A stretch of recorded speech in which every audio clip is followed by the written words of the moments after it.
Assalamu alaikum friends. Welcome to my YouTube channel English Vocabulary. I am Muhammad Kamil. I will teach you English Vocabulary. दोस्तों ये है English Vocabulary series का lecture number 29। अगर आपने अभी तक मेरे इस YouTube चैनल को सब्सक्राइब नहीं किया है तो जल्दी से सब्सक्राइब कर लें ताकि आपको जल्द से जल्द न्यू वोकेबलरी मिल सके।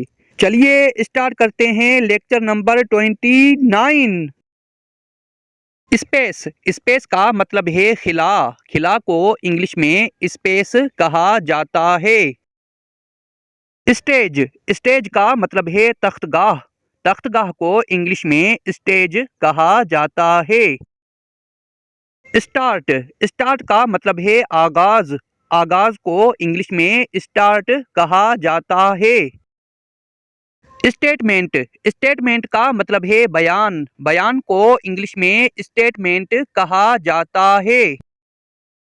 स्टीम। स्टीम का मतलब है भाप। भाप को इंग्लिश में स्टीम कहा जाता है। सेंस। सेंस का मतलब है समझ। समझ को इंग्लिश में सेंस कहा जाता है। सॉन्ग। सॉन्ग का मतलब है गीत। गीत को इंग्लिश में सॉन्ग कहा जाता है। शॉर्ट। शॉर्ट का मतलब है किस्म। किस्म को इंग्लिश में शॉर्ट कहा जाता है। स्टोन। स्टोन का मतलब है पत्थर। पत्थर को इंग्लिश में स्टोन कहा जाता है। रे। रे का मतलब है श्वा। श्वा को इंग्लिश में रे कहा जाता है। रिएक्शन। रिएक्शन का मतलब है रद्दे अमल। रद्दे अमल को इंग्लिश में रिएक्शन कहा जाता है। रीडिंग। रीडिंग का मतलब है पढ़ाई। पढ़ाई को इंग्लिश में रीडिंग कहा जाता है। रीजन। रीजन का मतलब है सबब। सबब को इंग्लिश में रीजन कहा जाता है। रेकर्ड। रेकर्ड का मतलब है रिकॉर्ड। रिकॉर्ड को इंग्लिश में रेकर्ड कहा जाता है। रिग्रेट। रिग्रेट का मतलब है अफसोस। अफसोस को इंग्लिश में रिग्रेट कहा जाता है। जंप। जंप का मतलब है छलांग। छलांग को इंग्लिश में जंप कहा जाता है। किक। किक का मतलब है ठोकर। ठोकर को इंग्लिश में किक कहा जाता है।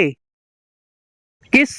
किस का मतलब है बोसा। बोसे को इंग्लिश में किस कहा जाता है। नॉलेज। नॉलेज का मतलब है इल्म। इल्म को इंग्लिश में नॉलेज कहा जाता है। लैंड। लैंड का मतलब है जमीन। जमीन को इंग्लिश में लैंड कहा जाता है। ऑयल। ऑयल का मतलब है तेल। तेल को इंग्लिश में ऑयल कहा जाता है। ऑपरेट। ऑपरेट का मतलब है चलाना। चलाने को इंग्लिश में ऑपरेट कहा जाता है।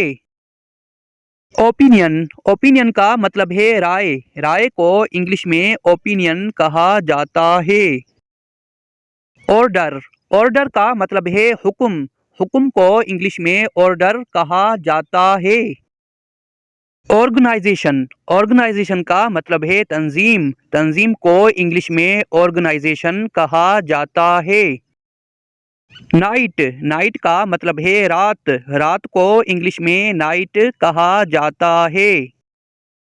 नॉइज। नॉइज का मतलब है शोर। शोर को इंग्लिश में नॉइज कहा जाता है। पॉइजन। पॉइजन का मतलब है जहर। जहर को इंग्लिश में पॉइजन कहा जाता है। राइस।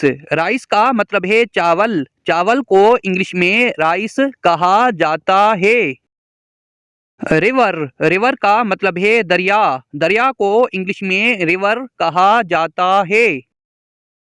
जी हाँ प्यारे दोस्तों, ये थी आज की वोकेबलरी। अगर आपको पसंद लगी है तो वीडियो को लाइक करें, शेयर करें, चैनल को सब्सक्राइब करें ताकि आपको जल्द से जल्द न्यू वोकेबलरी मिल सके। अपना ख्याल रखें, अपने प्यारों का ख्याल रखें, अपने रिश्तों का ख्याल रखें। खुदा हाफिज। पाकिस्तान जिंदाबाद।